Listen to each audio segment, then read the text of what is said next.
नमस्कार, मैं राजेश सिसोदिया और इस समय आप देख रहे हो आरजे भारत न्यूज़ 7।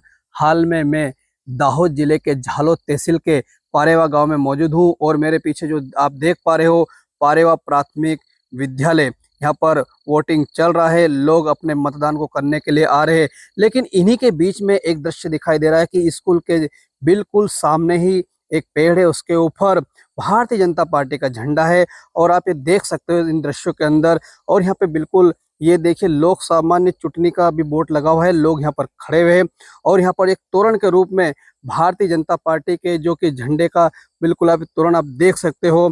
इन दृश्यों को दिखा रहा हूँ, लोग मतदान करने के लिए आ रहे हैं और मतदान करके लोग अब यहाँ से निकलते हुए भी आपको नजर आएंगे। तो आइए कुछ स्थानीय लोगों से हम रूबरू चर्चा करें।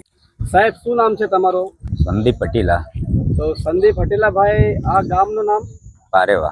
પારેવા ગામ, તો કેવી રીતે મતદાન ચાલી રહ્યું છે? શાંતિપૂર્વક છે કે શું છે માહોલ? મતદાન શાંતિપૂર્વક થી બરાબર ચાલી રહ્યું છે। કેટલા 30-35% જેવું મતદાન થયું છે બરાબર અને હજી થશે।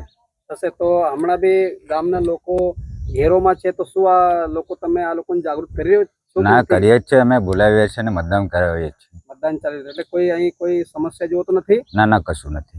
તમારું શું નામ પૂરો? પટેલા સંદીપભાઈ ખાતુભાઈ। खबरों में फिलहाल इतना ही। जल्द मिलते हैं ऐसी ही कोई बड़ी खबर के साथ।